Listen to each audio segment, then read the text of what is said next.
No, they won't be able to hear you. Is it on? There you go. And I'm going to fall off this stool. I'm so nervous. They're on your side, don't worry.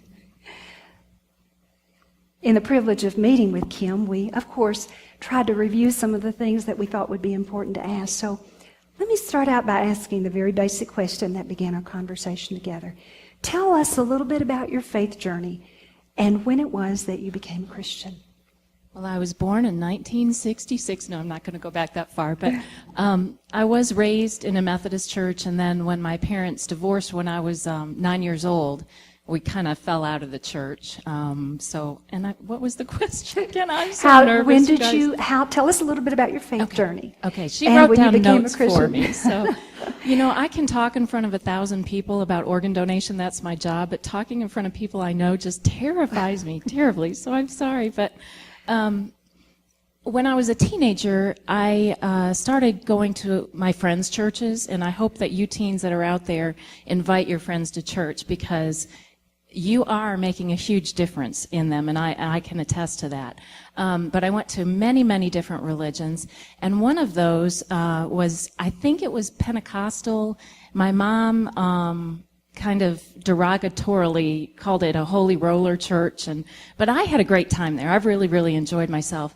And when the pastor passed the plate for the giving, I just opened up my purse, and all I had in it was $5, because I made $3 a week allowance for a lot of work and did babysitting, and I put that $5 in the plate.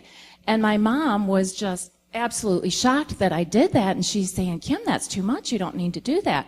But I kind of felt like it's my money, and she can't tell me what I can do and can't do with it, so I just put it in there. And it wasn't a big deal to me. It wasn't like ooh, you're so wonderful. It was just what I felt called to do.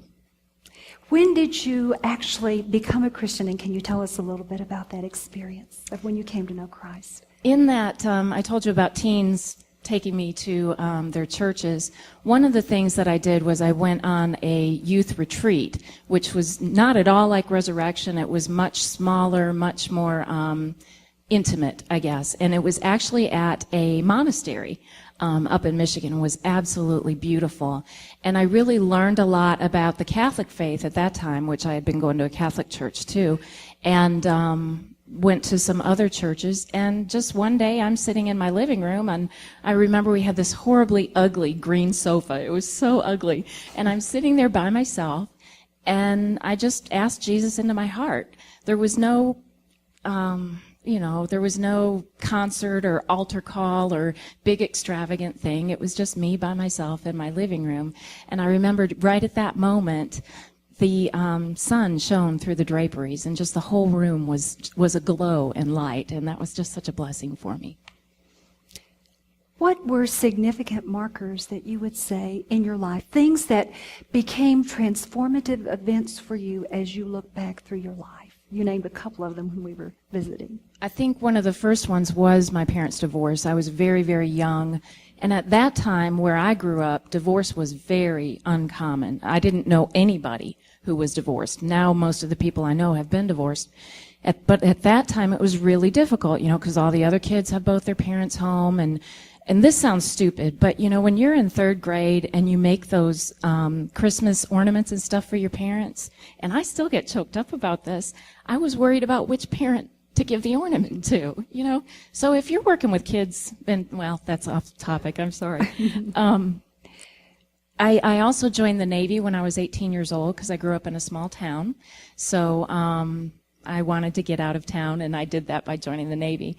And in doing that, commitment is not questioned. You just the Navy doesn't give you an option if you're going to go to work that day. I mean, it's just something you have to do, and I think it's a way of life that you learn to be. And then also being a Girl Scout when I was younger, and then becoming a Girl Scout leader as an adult for my daughters, it was just doing good in the world, doing good for other people. Do a good turn daily, I think, was the motto. And we learned how to, when you go somewhere, you leave the place a better place than it was when you got there. And that was just kind of seeped into me. You also talked about with the Girl Scouting that there was an annual renewal for the volunteer services you would provide. Can you talk about how tangible and real they made that renewal yearly? Sure. As a Girl Scout leader, each year they sent all the leaders, all the volunteers, it's kind of like a profile of you. So when you filled out that volunteer application, it was that only printed off. And it really served two purposes. The first one was to, if you had a change of address or change of phone number, any of that kind of information. But then the second and most important purpose of that, I think, was you were signing to commit to be that volunteer, whatever you chose to do, for the upcoming year. And you were signing your name to, I will do this and you can count on me. I think sometimes I work with volunteers a lot in my work, and they say they're a volunteer, but they've done one thing in the whole entire year. But with Girl Scouting, that was a commitment that you made. We'll hear a little bit more about that later, as we've just designed a new member information sheet that, in addition to asking, will you support the church with your prayers, presence, gifts, service, and witness, we ask them now to sign and say that, because these are transformative things in our life. Something you may not know about Kim, if you do not know her, is that Kim is a widow. She lost her husband to a brain tumor or brain aneurysm a couple years ago. And I can only imagine, Kim, for you, that was very transformative. Obviously, it definitely was. My husband and I, in our church, were very active. I played drums and he played guitar in the praise band. I taught Sunday school. He was the administrative board chairman. Just a ton of things. I remember one church member saying, "We just need to get you a cot," because we were there so much. It was like we lived at the church. And my kids really felt like they grew up at the church, and they kind of did. But the experience of his aneurysm rupturing, being in the hospital for 9 days, and then ultimately his death, as you can imagine, was very transformative.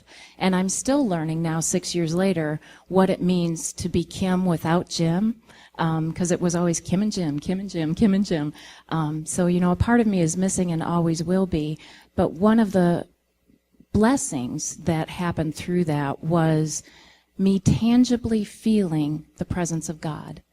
And, I had always, this might sound weird, but I had always felt the Holy Spirit in my heart. But I had never physically, in my body, felt the Lord. And I truly believe it was so many people praying for us, and God physically lifting me up in those times when I couldn't even walk. I remember somebody saying, "Oh, Kim, you're so strong." I said, "No, I'm not. I am jello chewed up on that floor. It is only my God and my Savior that allows me even to stand up and move."